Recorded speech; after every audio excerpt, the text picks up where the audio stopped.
ஒரு காலத்துல மனிதர்கள் ஒரு இடத்துல இருந்து இன்னொரு இடத்துக்கு போறதுக்கு நடந்து மட்டும் தான் போக வேண்டியது இருந்தது. ஆனா இப்போ ரொம்பவே ஆரோக்கியமான போக்குவரத்து சாதனமா மிதிவண்டி உலகம் முழுவதும் பயன்படுத்தப்படுது.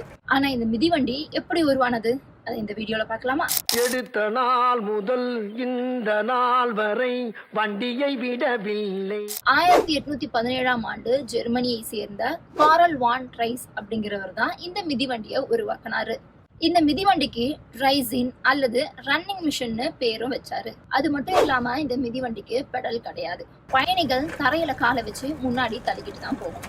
இதுதான் இந்த உலகத்தோட முதல் மிதிவண்டிக்கான அடித்தளம். அதுக்கப்புறமா 1860கள்ல பிரான்சை சேர்ந்த கண்டுபிடிப்பாளர்கள் முன் சக்கரத்துல பெடல்களை இணைச்சாங்க.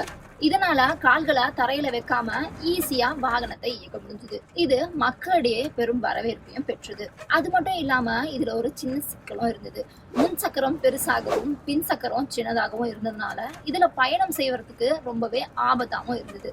1885ஆம் ஆண்டு இங்கிலாந்தை சேர்ந்த ஜானுங்கிறவரு சேஃப்டி பைசைக்கிள்னு ஒரு புதிய வடிவமைப்பை அறிமுகப்படுத்தினாரு. இதுல இரு சக்கரமும் ஒரே அளவுல இருந்துச்சு. அது மட்டும் இல்லாம பெடலோட பின் சக்கரம் சங்கிலியால இணைக்கப்பட்டிருந்தது.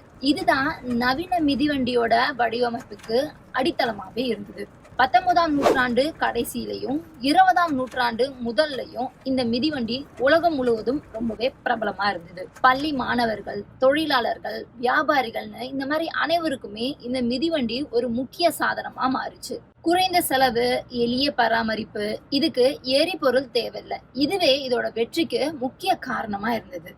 அது மட்டும் இல்லாம இந்த மிதிவண்டி சிறந்த உடற்பயிற்சி சாதனமாவும் இருந்துச்சு. தினமும் மிதிவண்டி ஓட்டுறதுனால இதய ஆரோக்கியம், உடல் எடை கட்டுப்பாடு, மன அழுத்தம், தசைகள் வலுப்பெறுதல், இந்த மாதிரி பயன்கள்லாம் மிதிவண்டி ஓட்டுறதுனால நமக்கு கிடைக்குது. கார் மற்றும் இருசக்கர வாகனங்கள்ல இருந்து வெளியேறும் புகைகள் சுற்றுச்சூழலை ரொம்பவே மாசடைய செய்கிறது. ஆனா இந்த மிதிவண்டியினால எந்த ஒரு சுற்றுச்சூழல் மாசும் ஏற்பட்டதில்லை. அதனாலதான் பல நாடுகள்ல இன்று மீண்டும் மிதிவண்டியோட பயன்பாட்டை ஊக்குவிச்சுட்டு வராங்க. 2 சக்கரங்கள்ல ஆரம்பிச்ச இந்த எளிய பயணம் இன்னைக்கு கோடிக்கணக்கான மக்களுடைய வாழ்க்கைய மாற்றி இருக்குன்னு சொல்லலாம். போக்குவரத்து, ஆரோக்கியம், சுற்றுச்சூழல் பாதுகாப்புன்னு பல துறைகள்ல மிதிவண்டி தனது முக்கியத்துவத்தை நிரூபிச்சிருக்கு.